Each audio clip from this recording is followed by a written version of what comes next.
pelvic floor is an area of the body that we often don't have a lot of understanding about. It's one of those things that, we feel our biceps and we feel our quads, and we have this sense of our outer body being much more aware. Sometimes we can even have more awareness in the front of our body versus the back of our body. And we take something that's so deep inside of us that we don't necessarily have to be conscious of throughout the day when we're moving. And we try to bring it to the light, and it can be hard. So the pelvic floor muscles that make up the pelvic diaphragm, their main purpose is to support us, to support our abdominal organs.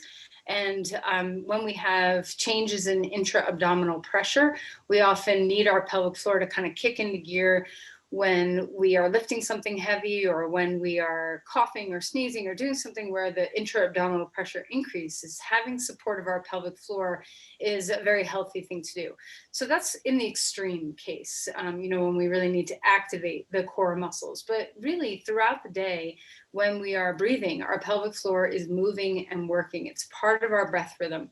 And a lot of times, because our breath rhythms can get a little screwy, we can have some trouble with our pelvic floor. And a lot of times, if problems start arising with the pelvic floor, whether it's pain or incontinence or all sorts of other things that can come, we often think that it's because we need more strength in our pelvic floor. We need to tonify our pelvic floor. But a lot of times it can be just the opposite. We might need to soften our pelvic floor. A lot of times people hold a lot of tension unconsciously in the pelvic floor. And one of the ways you can kind of tell whether or not you suffer from hypertonicity or hypotonicity in your pelvis is how you breathe. So if you tend to be a real high breather, where you're breathing up and you breathe very much in your upper chest and your neck, and you have a lot of tension there, chances are you're also engaging the pelvic floor in a not so constructive way and can create a lot of unconscious tension. Pain can ensue in your pelvic floor in a lot of different ways. And then also trouble with urgency, like feeling like you have to pee and you have to pee right now and you can't hold it in. And this is different for men and women, or for, biological female versus biological male. But certainly our pelvic floor anatomy is the same. We have the musculature of our pelvic diaphragm is the same. It's shaped ever so slightly differently, but the muscles are the same. And then with hypotonicity, when you don't have enough, when your muscles are a little too lax, this is often associated with a breathing pattern that's very slouched and low belly breathing that doesn't have a lot of upward energy, but has a little too much downward energy. And it can signify that our pelvic floor is kind of dropping too much. And of course, things like incontinence are a sign that your pelvic floor may not be as strong as it might be. And a lot of people have both a hyper and hypotonicity happening simultaneously. And in yoga, the mula bandha, the pelvic floor, the bandhas are the locks. I don't like that word. I would rather use the word harness to describe the bandhas of the body. A harness implies support, and it implies something that's a little bit more adaptable and mobile versus something that's bound or locked. And a lot of times if we bind the pelvic floor, if we lift our pelvic floor and we engage it, and we engage it strongly, and we don't ever let it go.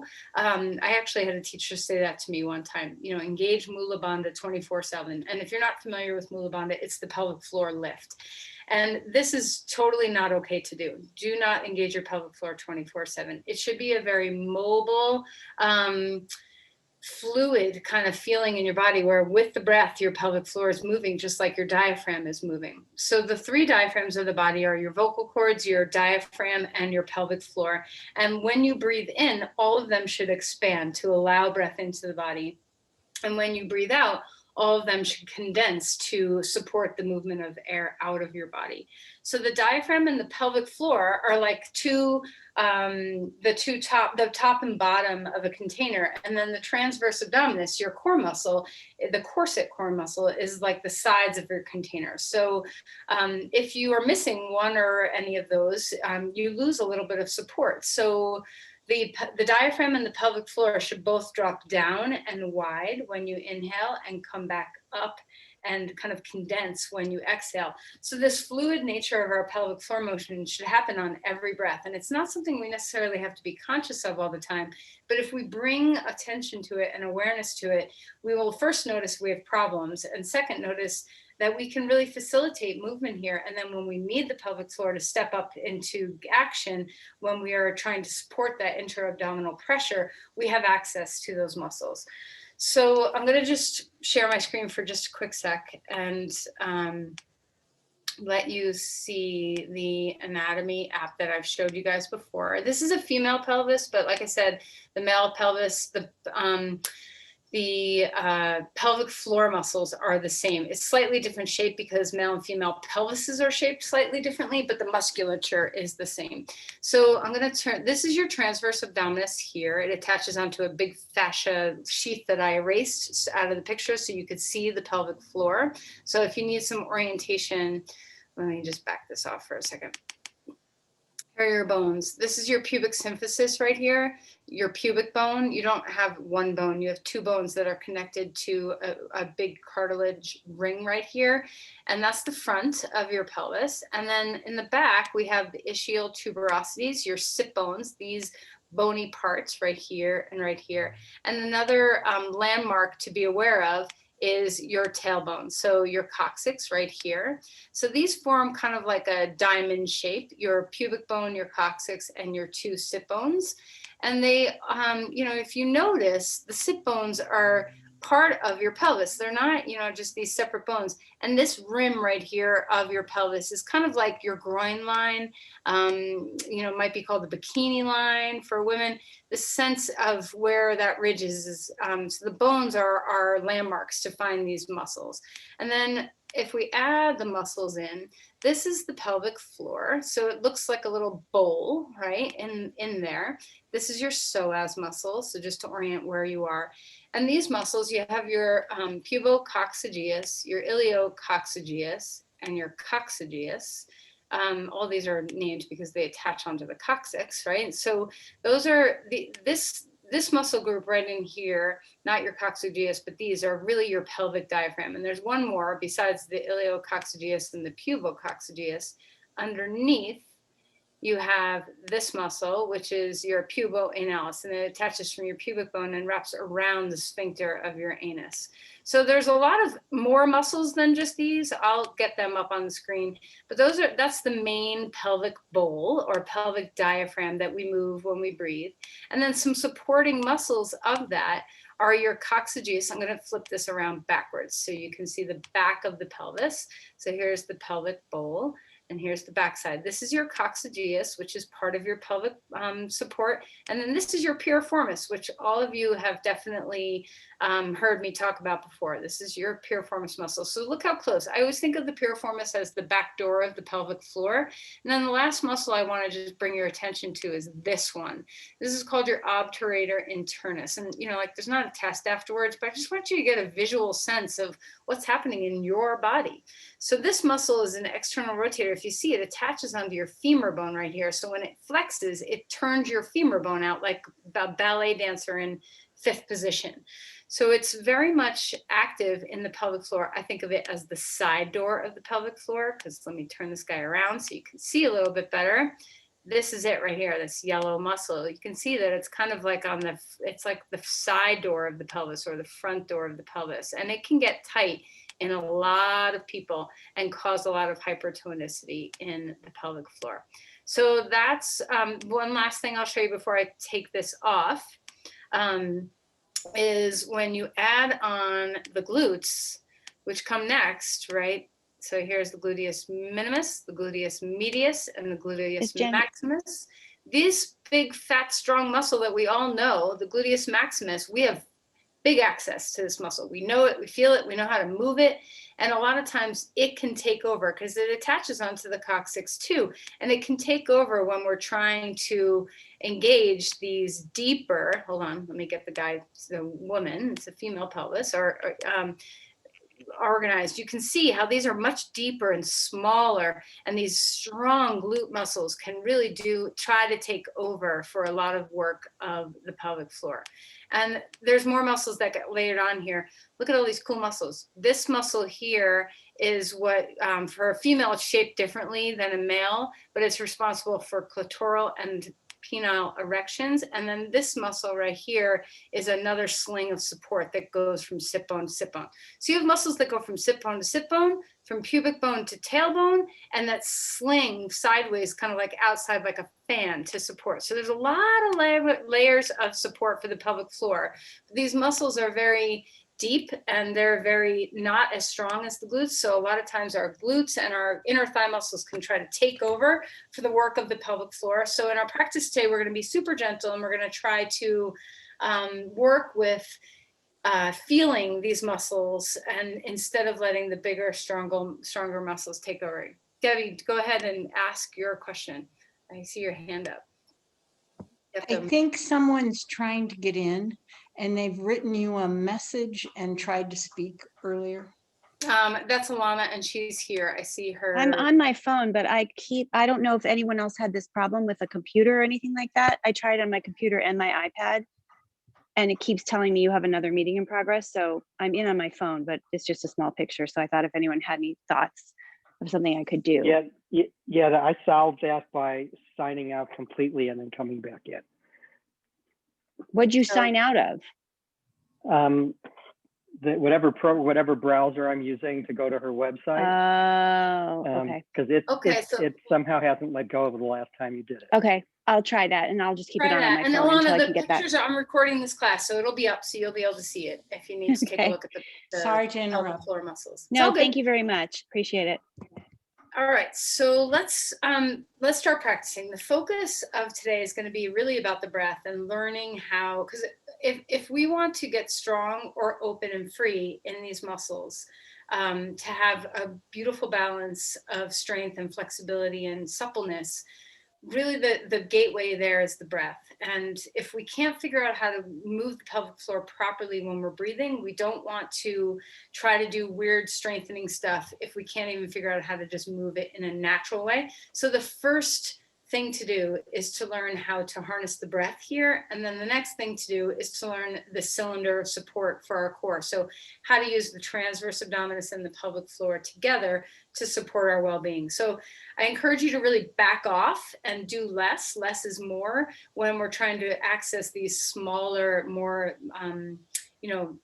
just fine-tuned muscles in our body. And the last thing I'll say before we get started is when we do engage the pelvic floor and try to lift our pelvic floor, think about lifting a tissue out of a tissue box and lifting it up. That much effort. It's like nothing, right? We're not lifting weights. We're not trying to lift 10 pounds weights with our pelvic floor. It's a very subtle action. So if you have visuals that are a little softer, like opening and closing a flower or lifting a tissue or moving a feather or something that's a little lighter, it will make it so you're not stressing yourself out when you're doing these actions.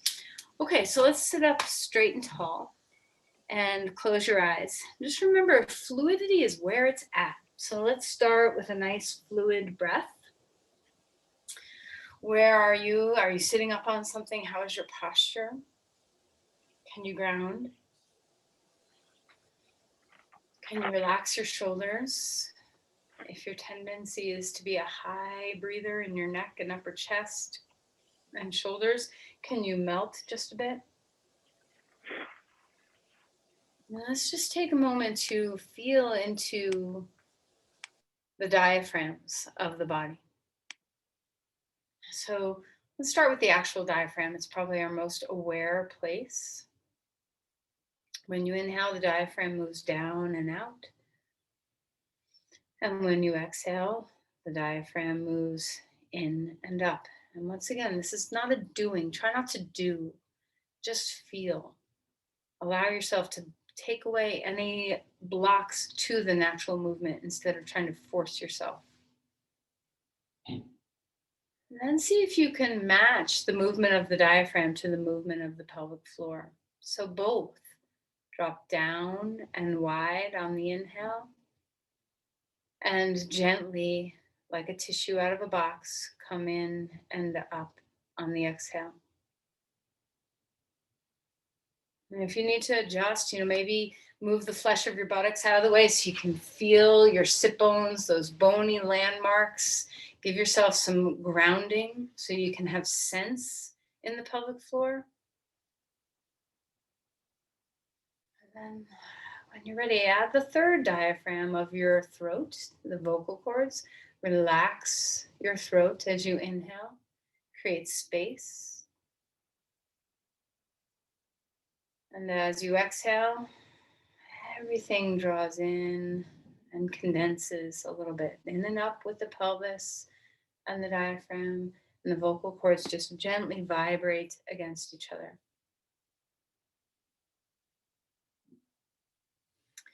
Now, while we're here to start feeling not just the movement of your diaphragm, but the action of the transverse abdominis, that cylinder of support, the corset muscle around your belly, let's practice a who breath. So as we inhale, everything opens and expands. And as we exhale, breathe out through your mouth.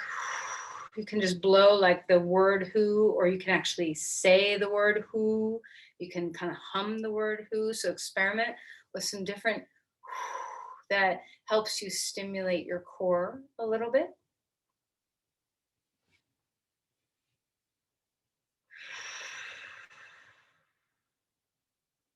Inhale and relax your diaphragms. Exhale and lift your tissue out of the tissue box and engage your who breath.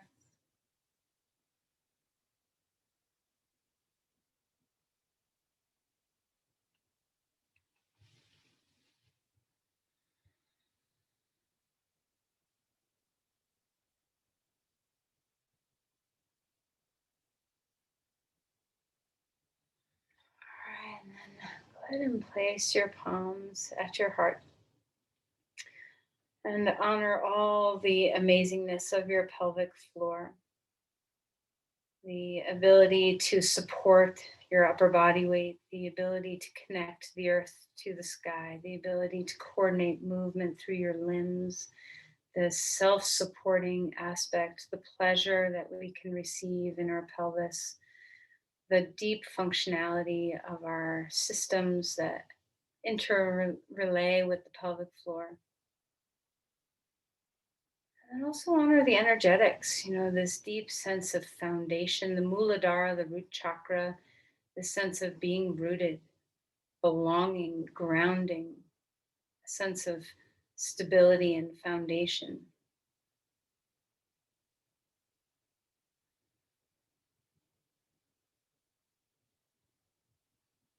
And then let's release the hands and come onto our back. So as you lie down, we're just going to first do a little exploration of your pelvis, as well as some pelvic oscillations, which are one of the best ways to kind of free up the pelvic floor a little bit and get comfortable with sensing it. So first, let's find some of those bony landmarks. So feel around, grab onto your, or not grab on, but take your fingers and feel your sit bones, and perhaps you feel one and then the other, or both at the same time. Feel free to pick up a knee and move a knee out to the side or inside so you can feel some movement, and just feel where your sit bones are. And then take your hands around to the front inside of your legs and travel from your sit bones along that bony prominence, along the groin line, all the way to the pubic bone. Okay, so just feel the bony landmarks on both sides. And then, when you place your finger pads on your pubic bone, know that this is two bones that join. So I don't know if you can feel that, if you can feel that you actually have two bones that join into a pubic symphysis, but know that it's there. Okay. And then let's travel the finger pads up across the front of the pelvis, still feeling your pelvic bones, all the way to the ASIS, or the front bony sticky out parts, the anterior superior iliac spine, it's called. Those are the hip points in the front of our pelvis that we can feel. And just know that this is everything you've touched so far is part of your pelvis. You haven't touched any other bone yet.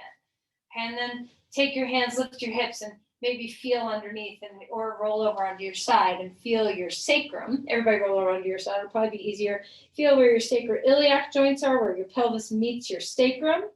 And then travel down your sacrum and feel all the way to the tip of your tailbone. It's a little tender sometimes to touch, so don't press super hard. And just know that that's your bony, these are all your bony landmarks. Okay, so just visualize that anatomy app for a moment. And we're going to add the breath onto this in a moment, but let's just feel the movement of our pelvis. So when we move our sacrum, nutation and counter nutation, when we lift the top of our sacrum up, our tailbone will dip down like a seesaw. So just go back and forth like this for a moment, dropping the top of the sacrum, lifting the tailbone, dropping the tailbone, lifting the top of the sacrum, and just feel the seesaw of nutation and counter nutation. Nutation is when the tailbone drops and the top of the sacrum moves up off the ground. And counter nutation is when the sacrum drops down into the earth and the tailbone lifts up. And it matches most of the time with some anterior and posterior tilting of the pelvis. So let's go ahead and feel that you're now moving the pelvis itself. So feel into the sit bones. As your sacrum nutates and the tailbone drops and the sacrum lifts, feel the sit bones widen into an anterior tilt. And then as your top of your sacrum drops to the earth, the tailbone lifts up. Feel your sit bones draw toward each other, toward the midline, as your pelvis posterior tilts. So this is an anterior tilt of the pelvis, nutation of the sacrum, and a posterior tilt of the pelvis, counter nutation of the sacrum. Okay, so let's see what the pelvic floor muscles are doing here. So when you anterior tilt and widen the sit bones and drop the tailbone, can you feel the fanning out of those pelvic floor muscles? And as you draw the sit bones toward each other and the tailbone lifts up and you posterior tilt, can you feel the engagement of your pelvic floor muscles? Be watchful that your inner thighs and your glutes, see if they want to take over the movements. See if you can let this action originate from the pelvic floor. Bring your mind's eye into somewhere along your pelvic floor. It could be one of your sphincters, like it could be your anus, it could be your urethra, it could be anywhere in your pelvic floor, but try to find a spot to originate movement from that's not your glutes or inner thighs as you keep moving in this anterior and posterior tilt. And now let's find the breath with this movement. So as you inhale, all the diaphragms release. The pelvic floor broadens wide, billows out, anterior tilt. And as you exhale, a little posterior tilt of the pelvis, sit bones move toward each other, pelvic floor lifts. So see if you can start matching the breath pattern that's healthy to the movement of the pelvic floor. And remember, less doing, more fluidity. More just receiving the movement and the breath instead of trying to, actively do anything. Less is more when it comes to the pelvic floor. The more you calm yourself and relax, the more you're going to have access to these deeper muscles. All right, and then rest for a minute, just be neutral. Let your pelvis be relaxed and not mobile anymore, so we're not tilting. And see if you can feel the breath of all three diaphragms here. The pelvic floor expanding wide and out as you inhale, and drawing in and up as you exhale. See if you can add the transverse abdominis into this. So, we know about the TA, right? So let's feel those bony hip points, the ASIS, draw toward each other, toward the midline. Hug your hip bones toward the midline on the inhale, or on the exhale. Find that sense that you're broad in the pelvis, and then pubic bone lifts toward the navel. All these things are just different points of action to try to work muscles from. So the transverse abdominis will hug like a torso corset, and the pelvic floor will lift the bottom of the bowl. See if you can use actions of both of them happening simultaneously. If you get lost, just pause and re-begin. Now see if you can add a who breath on the exhales.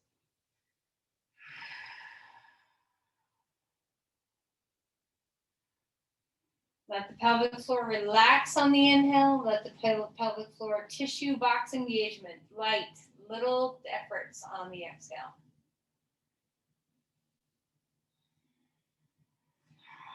All right, now let's let all that go and come into a starfish. Stretch open your limbs, reach into your fingers, reach into your toes, and then bring your knees into your chest and pick your head up and round your back a little bit. Inhale, open everything out, starfish. All your diaphragm's expansive. Exhale, engage your core a bit. The pelvic floor draws in. One more time. Expanding out. Exhale. Drawing in. Relax your head down. Open your knees wide and release them back toward each other. So just kind of move in a trajectory. You don't have to go straight out. It can be kind of a curve in your hip joint. Just feel into the release. And then come into a happy baby pose. Now this is a big pose to do in the beginning of class, so feel free to hold behind the knees instead of the feet if your body's not quite warmed enough yet for this action. This is a great way to feel your pelvic floor widen and broaden. Breathe in and let your pelvic floor expand. And breathe out and feel it engage. All right, let's stretch out, starfish your body one more time. Exhale, roll over onto your side and come onto your hands and your knees. So finding all fours. And let's swirl around in, well, actually just start with some cat-cows first. So cat-cow is a perfect place to practice the diaphragms too. As we arch our back and go into the cow version, our pelvic floor widens. Can you feel the sit bones widen? Pelvic floor broadens. And as you exhale and arch around your back rather, scared cat, can you feel the sit bones move toward each other? The tailbone moves slightly in.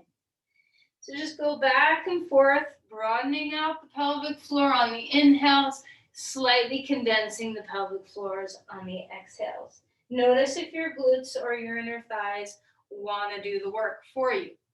See, what would happen if you completely relaxed your inner thighs and glutes? It's not, normally you want a little activity in them, but when you come into that scared cat, that rounded back, what would happen if you consciously let go of your inner thighs and glutes and see where the pelvic floor can take you? Remember, these muscles are subtle. They're fluid, they're mobile, they're adaptable, they're free. Let's stretch back to child's pose. Walk the hands out in front of you. Soften the base of your skull.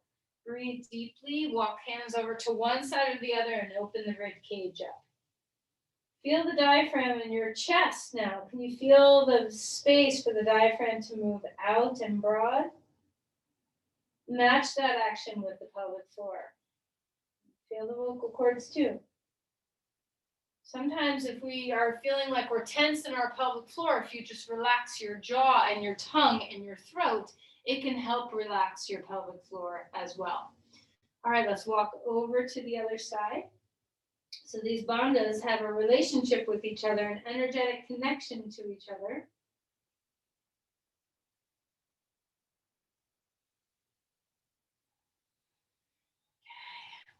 And then come back and come up on all fours. I know you all have done this with me before, so let's draw a paintbrush circle on the wall behind us. So put a paintbrush, imagine your coccyx, your tailbone is a paintbrush, and draw a big circle on the wall behind you, not the floor, because we're not doing circles this way, which is great to do, but just not what we're doing right now. So big circles with your pelvis. Some people think of this like hula hooping. I don't know if you've ever hula hooped, but this is not what my hips do when I hula hoop. So just whatever visual can help you do those circles, and then go the other direction. So loosen up your low back, loosen up your hips. These all relate to the pelvic floor. All right. And then go ahead and grab a block. Okay. We're going to put a block between our calves with on the floor, still on all fours. So a block between the thighs or the calves can help us activate our pelvic floor. So now try a little bit of a cat-cow. And when you exhale and round the spine a little bit, gently hug the block and see if it gives you any sense in your pubic symphysis, any sense in the pelvic floor. Don't forget to loosen. Remember, we're not holding vice grips. We're letting engagement happen, and then we're letting fluidity and softness happening.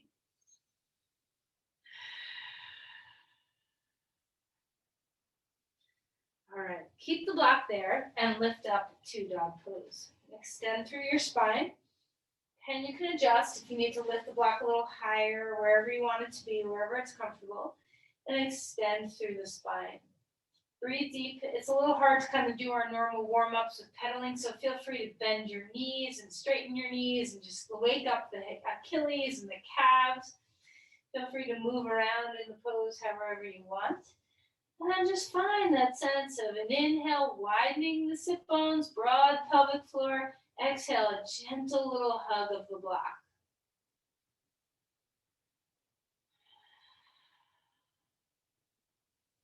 All right, and then let's walk forward. Remove the block, but have it handy because we're going to use it again. Walk your feet forward and come into Uttanasana. Hold in half, let the back relax. Feel free to wag your tail. Inhale for a halfway lift. Put your hands on blocks if you don't already have them high. And take your feet a little wider than our normal Uttanasana, maybe to the edges of the mat. You can even turn your toes in a little bit if that feels comfortable for you. Wide sit bones. So feel the stretch across the pelvic floor. Of course, you'll feel your hamstrings lengthen when we lift and widen the sit bones as well. But can you feel the space? And now let's take our legs even wider to a wide-legged stance. Hands can be on blocks. Maybe lower your hands a little bit, see what's available.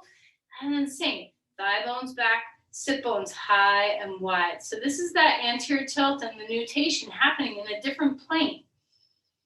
Breathe in and relax your pelvic floor. Breathe out, slight engagement of the pelvic floor. Obviously, a pose like this is encouraging broadness and release of the pelvic floor, but we're still moving with the breath. All right, now walk your feet back. Take one block, stick it between your thighs, and hug in to dog pose. Now it's different when our block is at our thighs. Feel the inner thighs roll back, sit bones widen. Feel both a little bit of engagement of the inner thighs against the block, but let this teach and it's almost like a flashlight that can shine from the inner thighs up into the pelvic floor to light up those muscles. So try not to let the inner thighs do the work. They're just sharing. Breath in, everything relaxes. Breath out, engagement. And now walk your feet forward. Come into Uttanasana with the block and rise all the way up. Tadasana, reach the arms to the sky. And then exhale and relax your arms down. So you can practice Tadasana with the block between your thighs or the block between your shins, whichever way feels supportive to you. And we're not going to keep it here for very long, but just sense into that the gentle hug toward the midline can activate the pelvic floor. And if you're having trouble with this, if you're just feeling your inner thighs do all the work, take the block out and work without the block. And then everybody take the block out and feel Tadasana. So relax, bounce a little bit. Okay. Just get comfortable with your feet on the ground, that sense of yielding and grounding. Now soften your knees and see what it feels like to move your 3 diaphragms here. Expanding the breath, opening the throat, the diaphragm, and the pelvic floor on the inhale. And on the exhale, condensing the pelvic floor back in and up, lifting a tissue. It's not a big lift. We're not lifting weights. Can you feel the fluidity of everything just starting to move like seaweed in an ocean tide, where the tide goes in and the tide goes out, just like our breath. When you inhale and you relax the pelvic floor, can you feel also that you have a slight diaphragm in the bottom of your feet? Can you let the diaphragm in the bottom of your feet release into the yielding earth? And when you exhale, can you drink up from the earth? Can you lift the diaphragm of your feet? Can you drink it up through the pelvis, through the diaphragm? And in this way, our breath and the natural movements of our bandhas help us yield and relate to the earth. The pelvis is our connection point between above and below. Inhale, reach the arms to the sky, open the breath. Exhale and float forward. Relax your head. Inhale for a halfway lift, wide sit bones. Exhale and melt back down. Step back to dog pose again. Extend through the spine. No block, just feel yourself here for a moment. Reach your heart toward your hips. Feel the extension through the spine. Can you feel your pelvic floor move on the breath? Try to do less and try to feel more. Okay, grab the block, stick it between your thighs again, and we're going to come forward into a plank. Find yourself stabilizing. So now, because there's so much strong energy toward the midline, it's very easy to have your inner thighs take over. They're such strong muscles. So let's see if we can back off and only squeeze 20% or so that we can activate the pelvic floor on our exhales. Inhale, a little bit of release. We're not letting everything go. We're keeping the intra-abdominal pressure. And on the exhale, we commit a little deeper to that. Still have some fluidity in the pelvis. Can you feel your sit bones widen apart and come back together? Widen apart on the inhale, come back toward each other on the exhale. So access your pelvic floor from the back door, the side doors, the bottom floor, the front door. See where you can originate movement from. And then put your knees down. Take that block out of there. And let's come down onto the ground. Take a deep breath in, cobra pose, open the chest. Exhale and melt back down. Turn your feet out. Okay, we're going to engage that obturator, internus, and your piriformis. So turning the feet out, you can widen the legs a little bit more if you want, and lift your legs up. Feel the backside and see if you can feel the sides of the pelvic floor, that obturator muscle.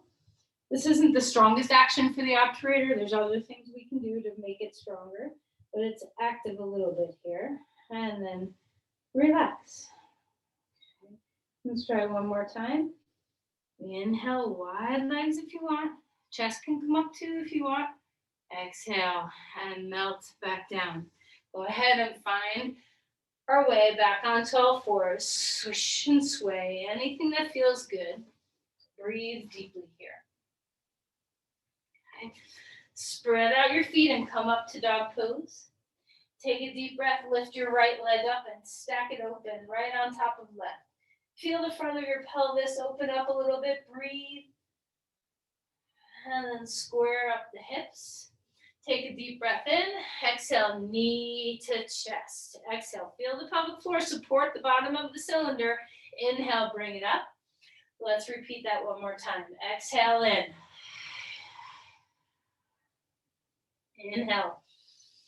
Bring it up, bring your foot forward, come to a lunge, rise up when you're ready. Plant your back heel down, Virabhadrasana 1. Push both feet into the ground. Feel those diaphragms on your feet. Is there a way for you to engage on the exhales? Often when we move into a pose, our breathing gets all weird, right? We want to lift our pelvic floor on our inhale. This is a common miss breath, right? So see if you can stay with the rhythm of expanding your diaphragms on your in-breath and condensing them on your out-breath.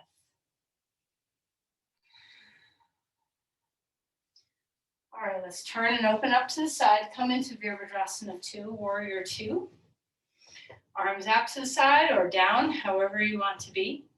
Standing poses are great because we have a broad sense and because our weight is really dropping down, we have to activate the pelvic floor. Okay, so Notice, relax your pelvic floor, relax your belly completely. And notice how much heavier your upper body just got. And now on your exhales, engage a little bit. Feel the feet rooted to the earth. Hug your feet maybe toward each other just a little bit. Can you feel the pelvic floor lift to support? And when you do you have the sense that your torso got a few pounds lighter, that you're not bearing as much weight?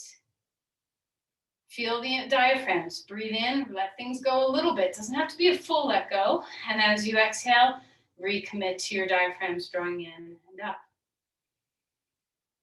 So this is really about your core, not necessarily like engaging your diaphragm, but your transverse abdominis and your pelvic floor, the sides and the bottom of the cylinder supporting you.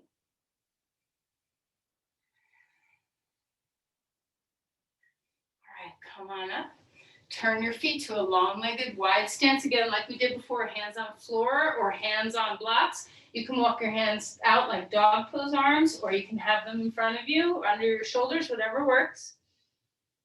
Relax the pelvic floor on your inhale fully. A little engagement on the exhale. So see if you can do less and just feel that this is with a natural rhythm of your body.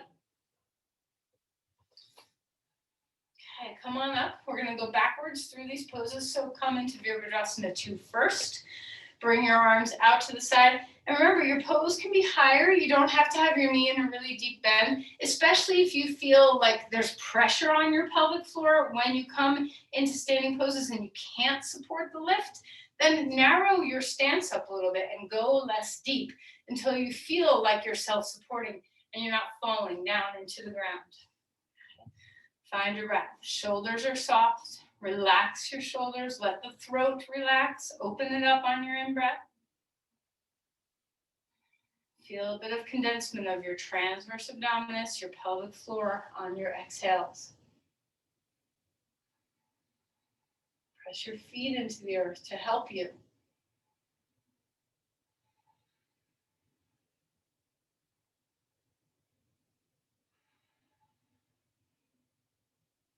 All right, now turn. You'll probably turn toward the back of your mat and come into Virabhadrasana 1. So plant the back heel down, bend your front knee, open up. Try not to sink into the low back. See if you can keep long. Find the extension. You can even lean forward a little bit if that helps you. 2 feet are grounded on the floor. Press into the earth, yield into the earth, rebound. Can you find the pelvic floor again? Inhale, relax. Exhale, engage. 20% of effort, tissue box, lifting a tissue, blowing a feather, a billowing curtain in a breeze. This is not big, strong movements. And then turn to the side of your mat again. One more time, wide-legged stance. Relax and broaden the pelvis out. Deep breaths here. All right, and then let's walk back to the front of our mat, dog pose.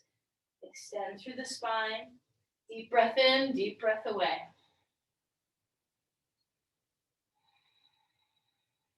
Widen sit bones on inhale. A little bit of condensement on the exhale. Walk your feet forward. Come into Uttanasana. Inhale for a halfway lift. Sit bones wide on the inhale. Exhale and melt. Bend your knees. Rise all the way up. Arms coming to the sky. Trace down through the center. Pause here for a moment. Let's come back to that Tadasana where our feet have diaphragms too. Soft knees. Breathe in, let your pelvic floor release and relax.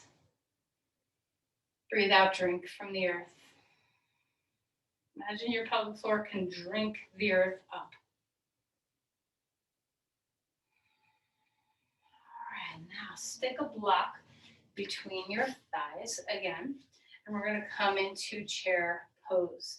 So, you can practice this just like regular chair pose, but if you do struggle with pelvic floor challenges, so if you just stay in chair pose while I demonstrate this, if you struggle with pelvic floor challenges, you can practice getting in and out of a chair in chair pose with the block, which will help with that intra-abdominal pressure where we can struggle with pelvic floor stability.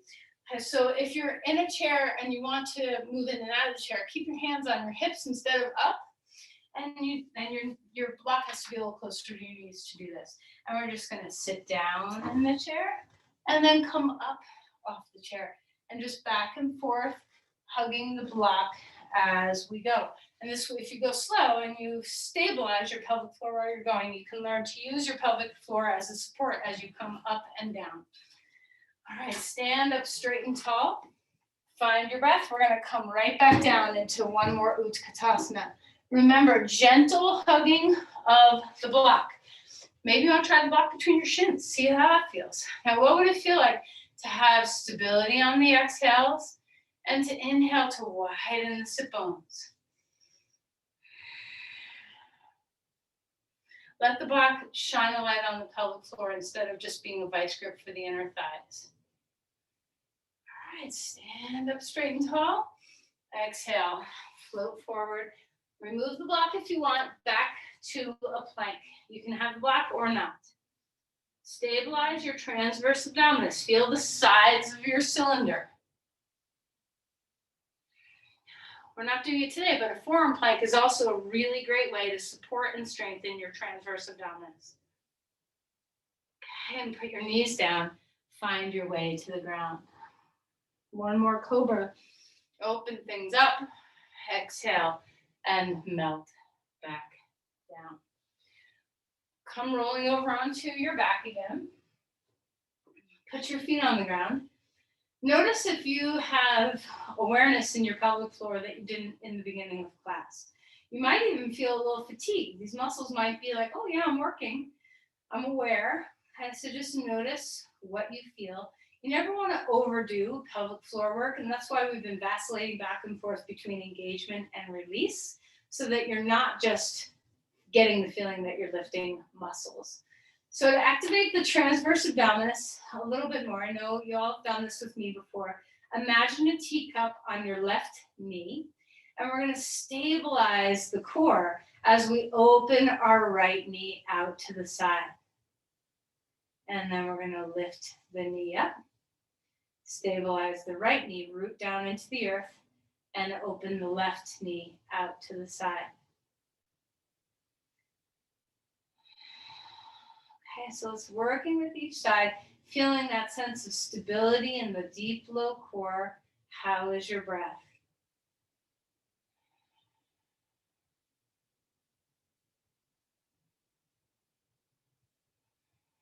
Okay, let's do one more round of each side.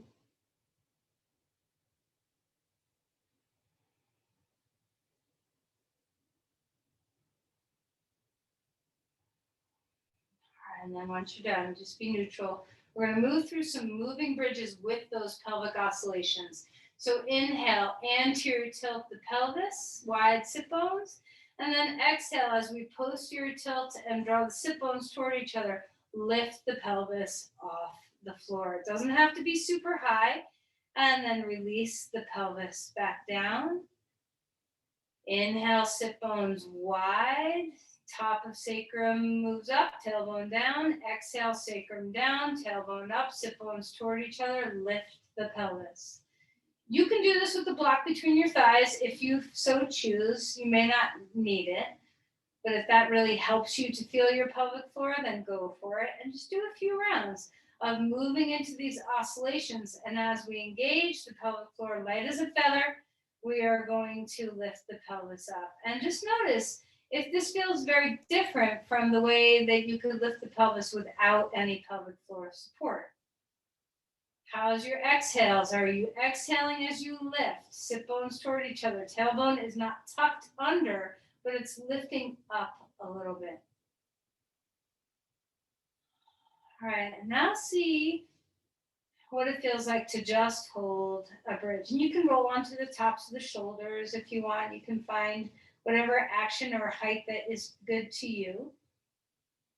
And feel the sense of stability, that your pelvis is really stable because your pelvic floor is engaged. You have this sense that you have recruited a little bit more support.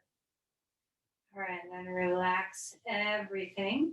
Bring the knees into the chest and rock a little bit. Let's relax. I want you to put your foot on something instead of grabbing for reverse pigeon pose. So if you can put your left foot on a wall or on a chair or something and put your right foot on your left knee. The closer your torso moves to the surface your foot is resting on, the deeper the pose. And the reason why I'm having you do it this way today instead of reaching back to grab your foot is that reaching back to grab your foot increases your intra-abdominal pressure. And right now, I just want you to relax. So let's soften. Let your body breathe. Feel the billowing. That seaweed moving on the inhale and the exhale. There's no effort. It's just movement.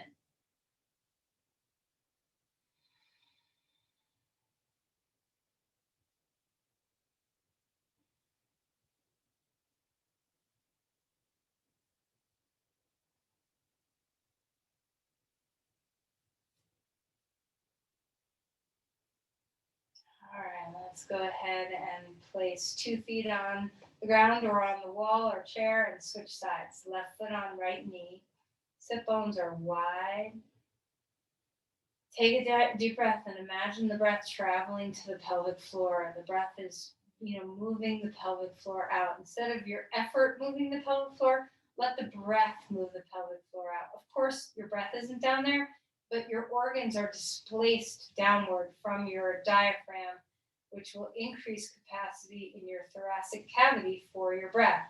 So it's not like we're breathing to the pelvic floor, but our breath is deeply impacting the pelvic floor, and the pelvic floor is deeply impacting the breath.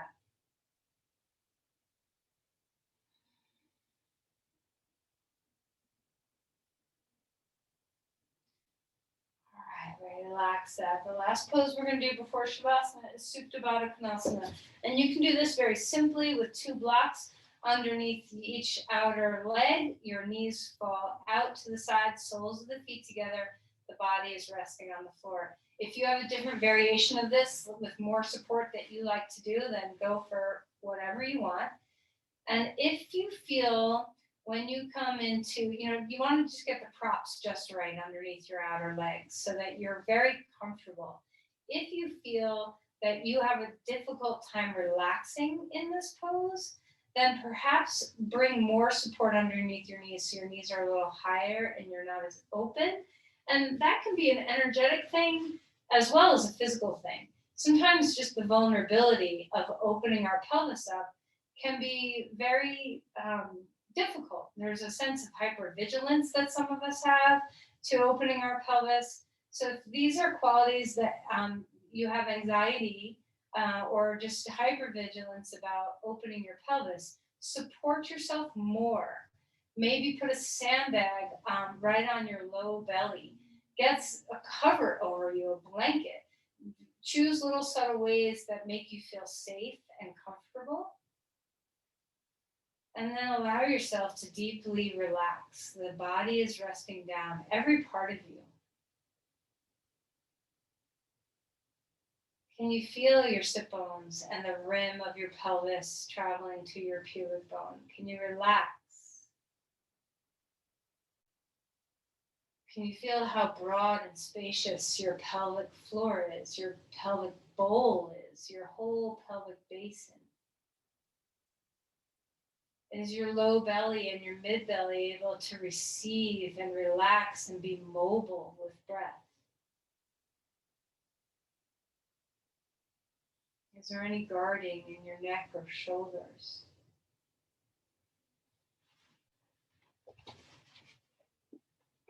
This is probably the very best pose to do if you struggle with hypertonicity, too much tension in your pelvic floor.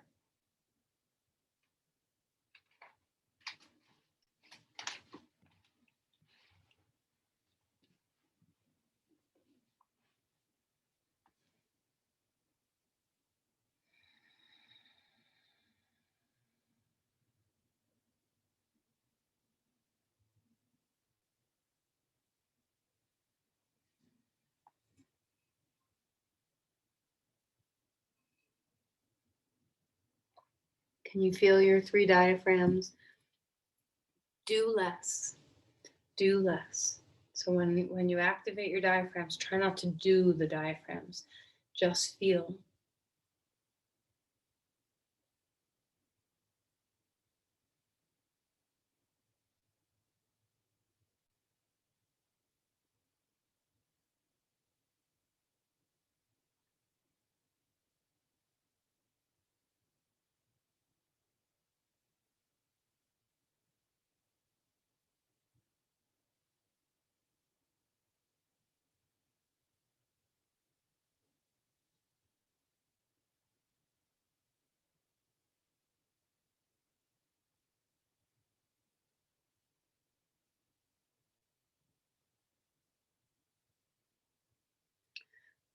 And then as we're ready, let's transition to Shavasana.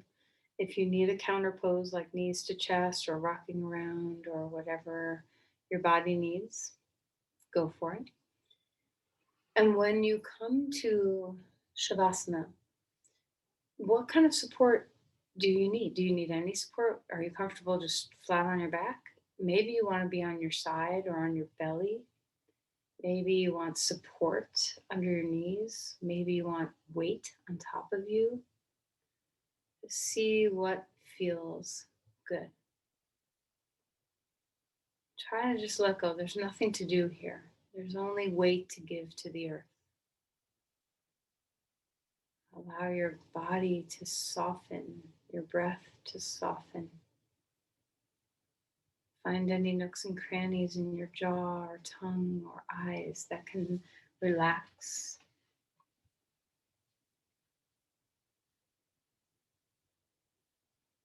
And just let yourself melt.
Let's begin to deepen your breathing again.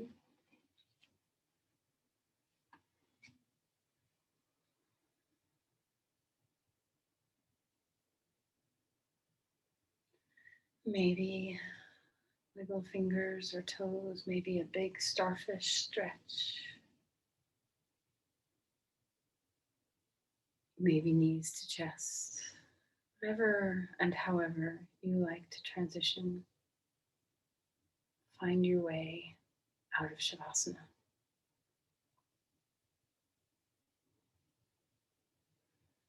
Remember to come onto your sides and then sit up from there.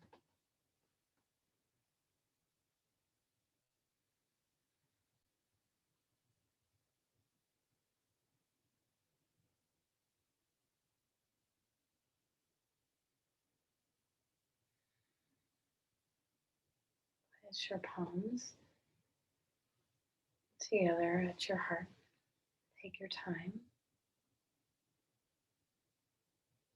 Can you ground on the center of your sit bones and feel that stable place that your pelvis provides?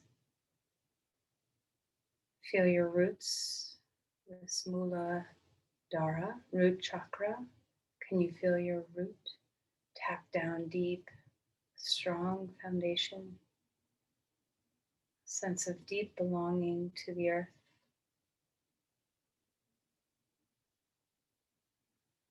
Find your breath. Let's offer our practice. Share your energy. Send your love and care to another.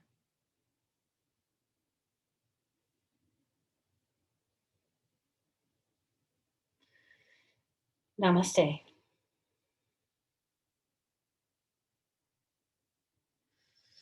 Thank you, everyone.